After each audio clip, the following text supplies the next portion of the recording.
పార్టీలు వేరైనా గురు శిష్యులు తెలుగు రాష్ట్రాలకు ముఖ్యమంత్రులుగా ఉన్నారు సార్. రేవంత్ రెడ్డి చెప్తూ ఉన్నారు, అభివృద్ధి విషయంలో చంద్రబాబు నాయుడుతో పోటీ పడతాను, పోటీ పడే మంచి అవకాశం వచ్చింది అని చెప్పి.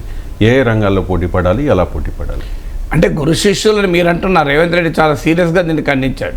నేను సహచరుణ్ణే తప్ప అనుచరుణ్ణి కాదు, శిష్యుని కాదు అని. అందువల్ల రాజకీయాల్లో సహచరులే ఉంటారు తప్ప గురు శిష్యులు ఉండాల్సిన అవసరం లేదని. సో అందువల్ల గురు శిష్యుల కాదా తర్వాత సంగతి. ఇక్కడ కీలకమైంది ఏ రంగంలో పోటీ పడాలంటే ఆంధ్రప్రదేశ్ బ్యాక్గ్రౌండ్ వేరు, తెలంగాణ బ్యాక్గ్రౌండ్ వేరు.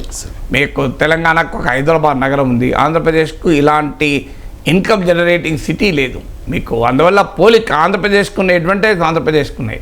సుదీర్ఘ తీర ప్రాంతం ఉంది, అగ్రికల్చరల్ ప్రాస్పెరిటీ ఉంది, ఎంటర్ప్రినియరల్ సమాజం ఉంది. సో ఆంధ్రప్రదేశ్కు ఉన్న అడ్వాంటేజ్ ఆంధ్రప్రదేశ్కు ఉన్నాయి. అందువల్ల రెండు స్టేట్స్ అభివృద్ధిలో పోటీ పడడానికి రెండు స్టేట్లో ఉన్న పరిస్థితులు ఒకే రకంగా లేవు.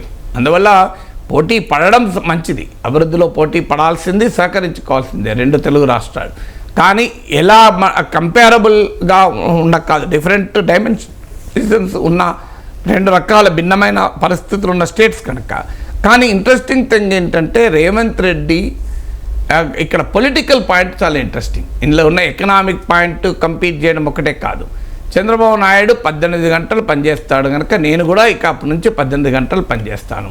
చంద్రబాబు నాయుడు అభివృద్ధికి పోటీ పడతానంటే చంద్రబాబు నాయుడు పట్ల ఒక సానుకూలమైన వ్యాఖ్య కాంగ్రెస్ ముఖ్యమంత్రి చేశాడు. ఇది పొలిటికల్ పాయింట్ అది.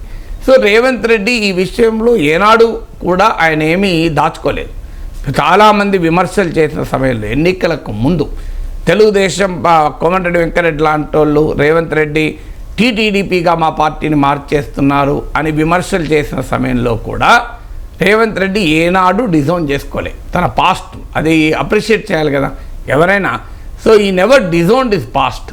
ఎస్, నేను తెలుగుదేశంలో పనిచేశాను, తెలుగుదేశంలో పనిచేయడం వల్ల నేర్చుకున్నాను, చంద్రబాబు నాయుడు దగ్గర పనిచేశాను, చంద్రబాబు నాయుడు దగ్గర నేర్చుకున్నాను. సో అది చాలా మొదటి నుంచి కూడా ఆయన అదే స్టాండ్లో ఉన్నాడు, ఇప్పుడు కూడా అదే స్టాండ్లో ఉన్నాడు. సో అందువల్ల ఆంధ్రప్రదేశ్లో కాంగ్రెస్ పార్టీ కూడా చంద్రబాబు నాయుడు మీద పోరాటం ఏం చేయడం లేదు, జగన్ పైన పోరాటం చేస్తుంది కనుక బహుశా పొలిటికల్గా కూడా ఇబ్బందికరం కాదు. ఎందుకంటే ఆంధ్రప్రదేశ్లో కాంగ్రెస్ పార్టీ కనుక చంద్రబాబు నాయుడు ప్రధాన ప్రత్యర్థిగా అయ్యుంటే ఈ వ్యాఖ్యలు కొంత ఇబ్బందిగా ఉండేవి. కానీ అక్కడ చంద్రబాబు నాయుడు కన్నా కూడా షర్మిల నాయకత్వం కాంగ్రెస్ పార్టీకి జగనే ప్రత్యర్థి.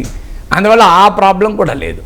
ఇక మీకు బీజేపీతో తెలుగుదేశం కలిసిన సమయంలో కాంగ్రెస్ ముఖ్యమంత్రి చంద్రబాబు నాయుడు ప్రశంసించడం ఏంటి అనే ప్రశ్న మాత్రం ఉత్పన్నమవుతుంది. బట్ ఏదైనా రేవంత్ రెడ్డి మొదటి నుంచి కూడా చంద్రబాబు పట్ల తనకున్న సానుకూల దృక్పథాన్ని అనేక సార్లు రాజకీయ విమర్శలు వచ్చినా లెక్క చేయకుండా వాటిని వ్యక్తం చేస్తూనే ఉన్నాడు, దాన్ని సమర్థించుకుంటూ కూడా ఉన్నాడు. ఇప్పుడు మా పార్టీలో రాజశేఖర రెడ్డితో పనిచేసిన వాళ్ళు ఉన్నారు, వాళ్ళకు రాజశేఖర రెడ్డి పట్ల గౌరవము అభిమానము. నేను చంద్రబాబు నాయుడు దగ్గర పనిచేశాను, నాకు చంద్రబాబు నాయుడు పట్ల గౌరవము అభిమానము, ఇలా తప్పేముంది అని వాదిస్తూ వచ్చాడు.